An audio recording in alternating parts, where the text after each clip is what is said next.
Give me a second. No, you know what? I changed my mind. I can't get the mic to work, so I'm not going to do any comedy. No, wait, no, I'm going to do it. I fixed it. All right, guys.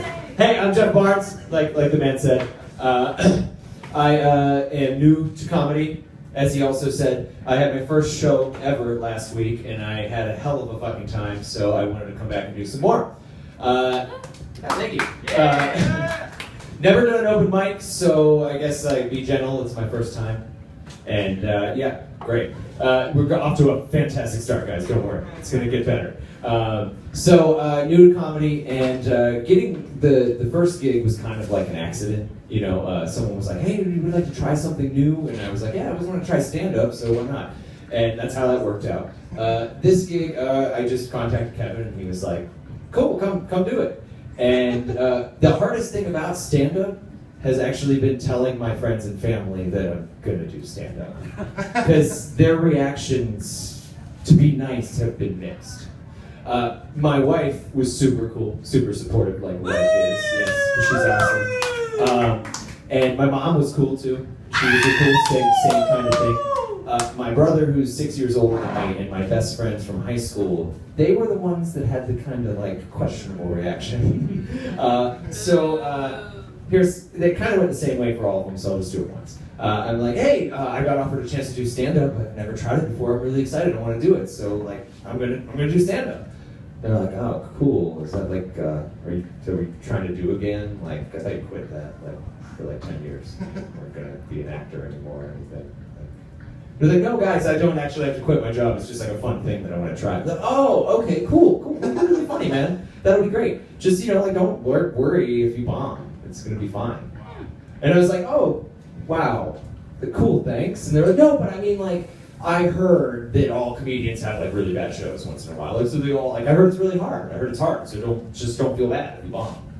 And then, like, tried to think of another situation where you would tell someone that you were trying or doing something and they would give you the worst possible outcome.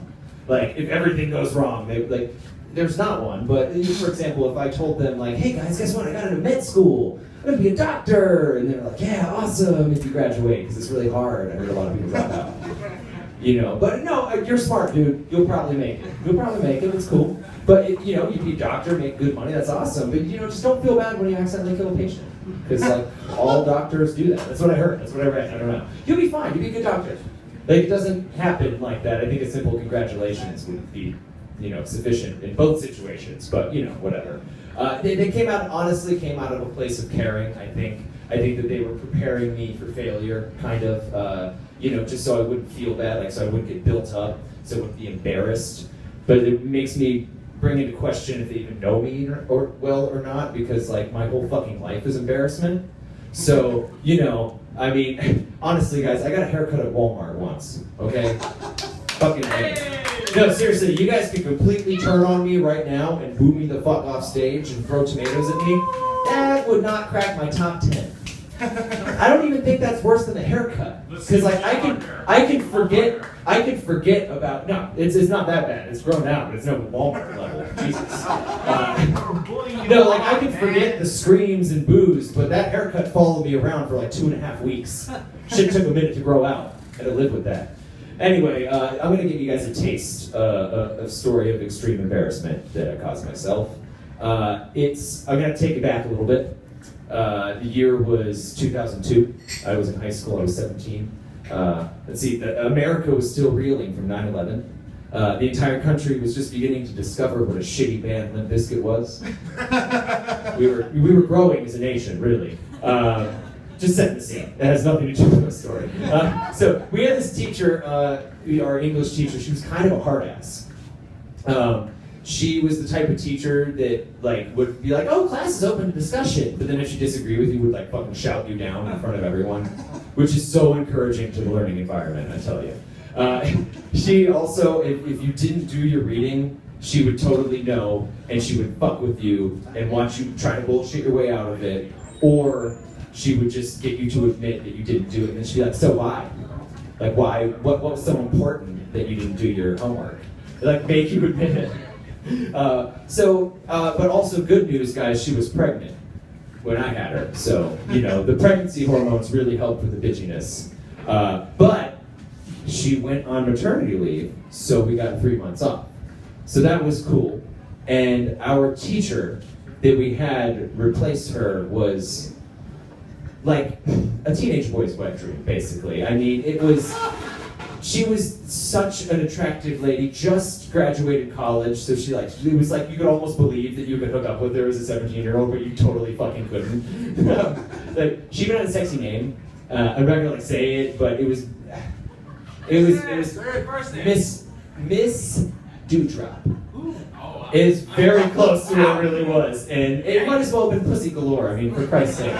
I mean, she had a body that belonged in a mud flap, and or maybe like rolling around on a Trans Am while Whitesnake is playing.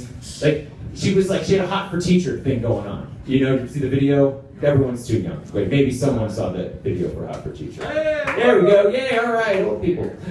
So, anyways.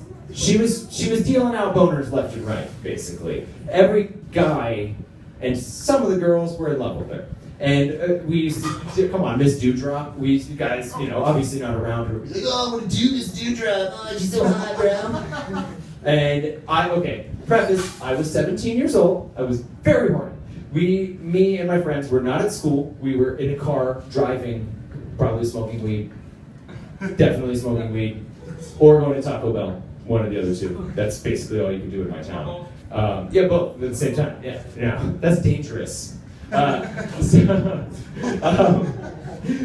in the car and they're like, oh my god, I can't believe she's almost done. I can't believe Miss Dewdrop's gonna leave and this other lady's gonna come back. It's gonna suck so bad.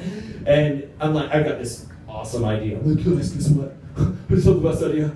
On her last day, I'm gonna try to stay after class, right? I'm gonna stay after class. Miss Dewdrop, I really feel like there's something between us. I learned so much from you, and I don't know. I just feel like there's something between us, and I don't know if you feel the same way. Maybe you show me your boobs. And my friends were like, oh, that's so funny, dude. That'd be totally awesome. Show me Dewdrops. And just so you know, full disclosure, at this time I couldn't ask a girl my own age out. I didn't have the balls to do that, so I surely was not going to ask a grown woman to flash her boobs to me.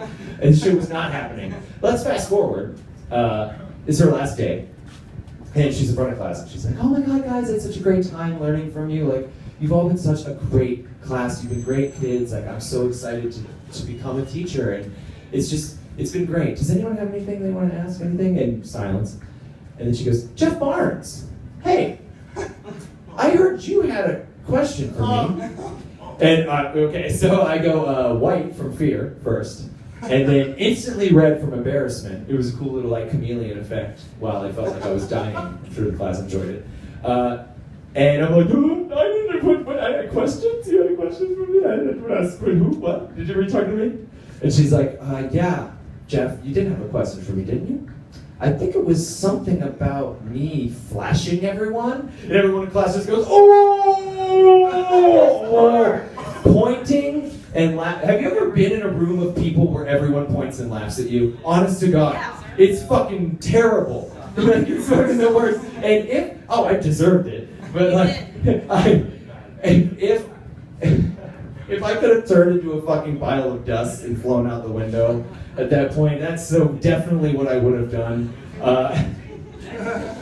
Good God. So, boo me, heckle me, do whatever the fuck you want. I'm bulletproof, man. After going through that, come on. I can take any amount of audience abuse. Jesus Christ. And that was I sowed my own poison, for sure. But another pastime of mine, besides embarrassing myself egregiously in public, is I like to watch a lot of TV. And one thing, I like to talk about TV as well, like my friends and coworkers and stuff. And one thing that I can't stand that people do is I'll be like, hey, well, have you been watching Game of Thrones? It's crazy. And someone goes, I don't watch TV. And my first response is, yeah, you do. And they're like, no, I don't have cable, and blah, blah, blah. I'm like, yeah, but come on, you have a Netflix subscription, right?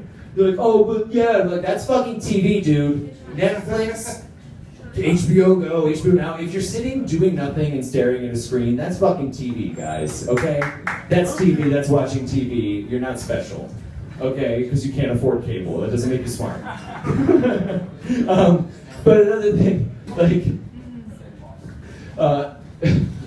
something that I really liked to do when I didn't have cable was just sit around and watch all my movies that I had. You know, like I'd watch all my superhero movies or all my Bond movies. I think the young kids call it binge watching, which like I don't like to use that term because I feel like the word binge is a little harsh for the act of watching television.